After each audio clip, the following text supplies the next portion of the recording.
Moving is already very stressful.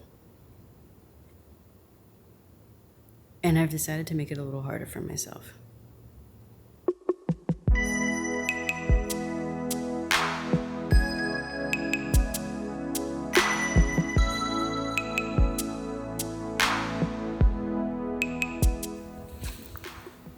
Hello everyone, I'm Halise, a digital storyteller and wait, is that what I say?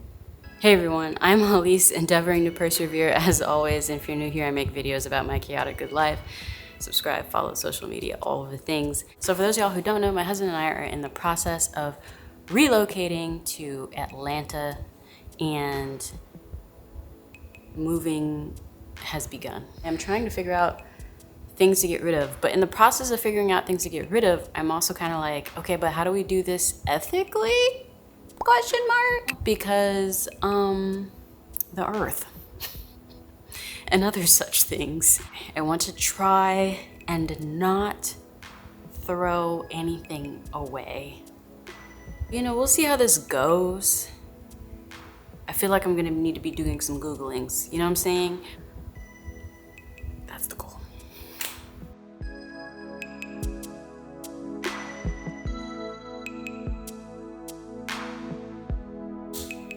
Okay, so getting rid of the old clothes is not too hard for me because I use a service for that called For Days.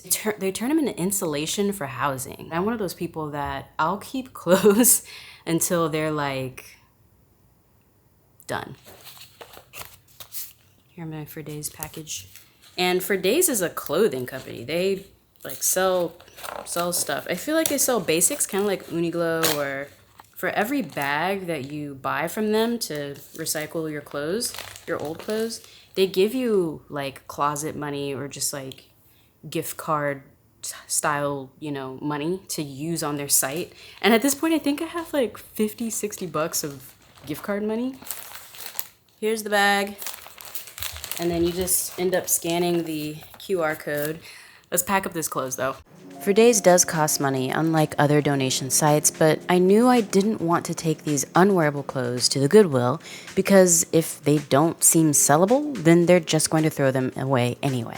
I ended up fitting almost all of our used textiles into the 2 bags. For Days takes almost all used textiles, so old shoes, towels, and rags as well. In the end, I couldn't fit everything in the bags, but after I registered them, I went back to the site and bought 2 more.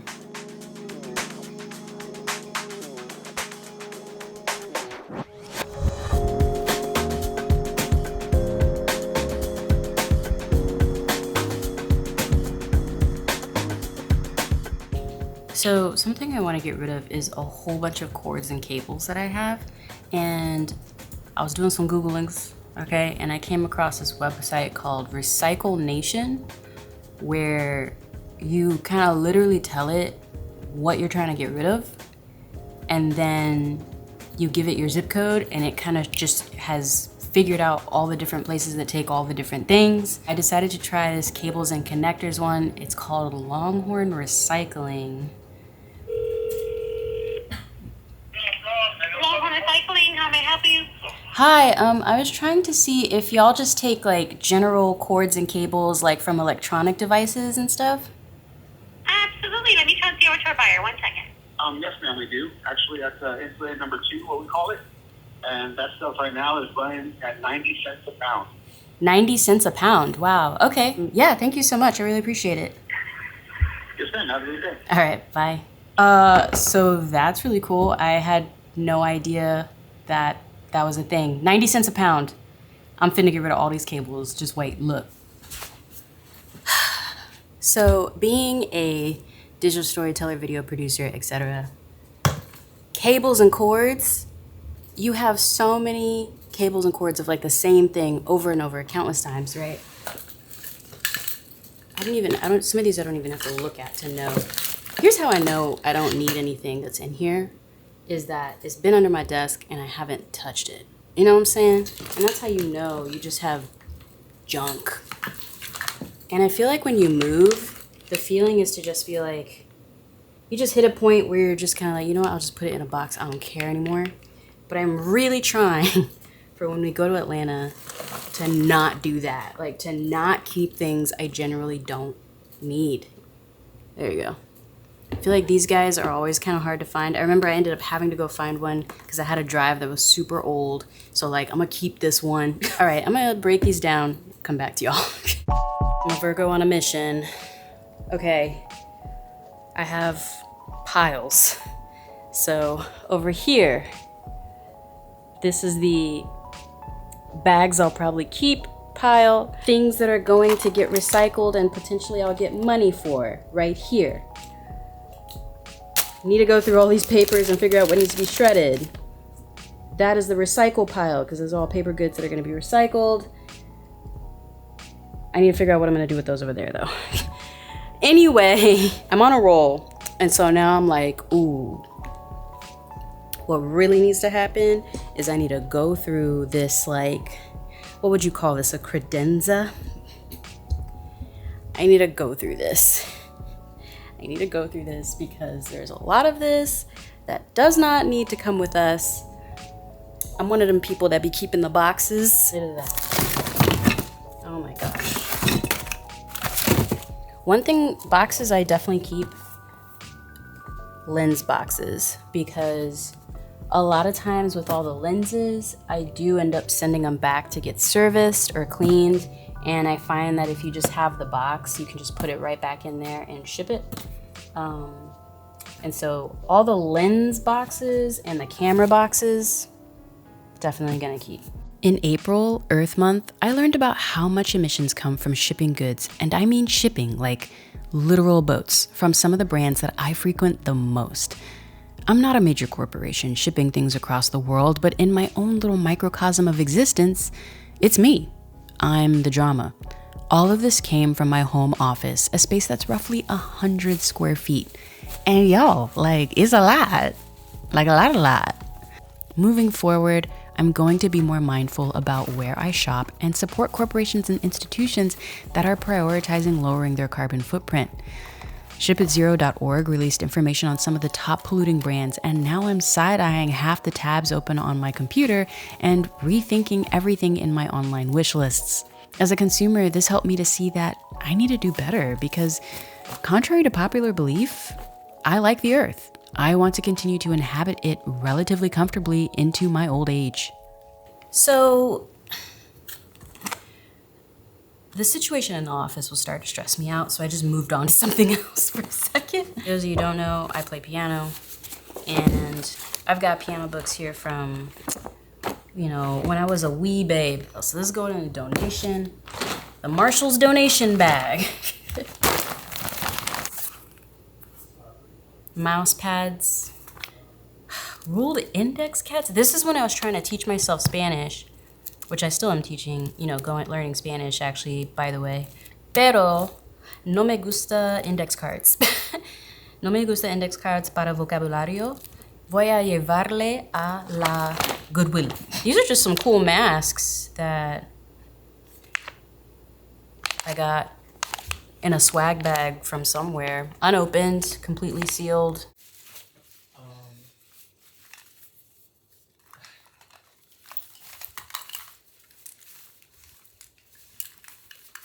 Okay. We should be okay. I think expectations have been adjusted.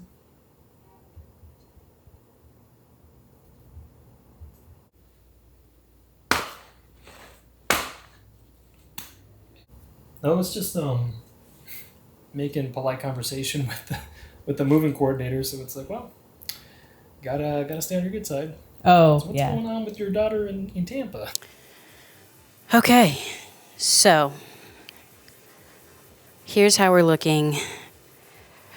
Here's how it's going. Right here, we have all of the things that are going to Goodwill. So these are things that still have some life left in them, if you will, but I don't know where I was going with that. There's no but. These are some things that still have some life left in them. They can be a blessing to someone else. You know what I'm saying? So Goodwill, Salvation Army, figure it out between the two. Fanny pack bags, you know, just stuff that doesn't need to come with me. This section here is the gear pile. So this is gear that I think still has some use to it. I think can be a blessing again to somebody else, but I don't necessarily need it with the setups that I generally do. So far, it's looking pretty good. I haven't had to throw anything away yet. Whew.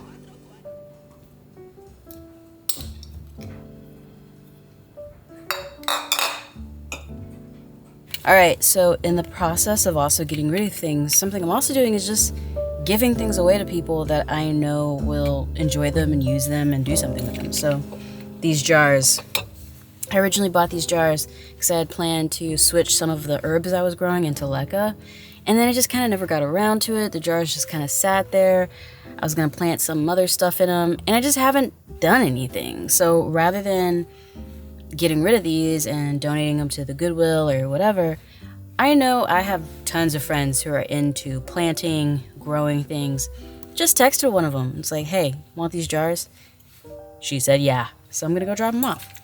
Ultimately, I still had to throw things away. Half-used makeup that I didn't like, or the random new deodorant you want to try and you don't like wearing it. This whole process was tedious, but necessary.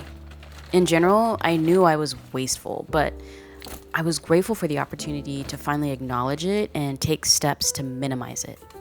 Now, before buying things, I pause and ask myself, do I actually need this new? Could I maybe buy this used or secondhand? Or better yet, does someone I know already have one that I can just borrow? I know I'm just one person, and in the grand scheme of reducing waste, companies and governments will need to get on board, but wherever possible, I want to do my part. If you want to learn more about the major polluters, check out shipitzero.org, and in the comments below, let me know if you've been able to get rid of things without sending them to the landfill. I'm Halise, endeavoring to persevere as always, and on this channel, I document my chaotic good life. Subscribe, follow social media, all of the things, and I'll see you when I see you.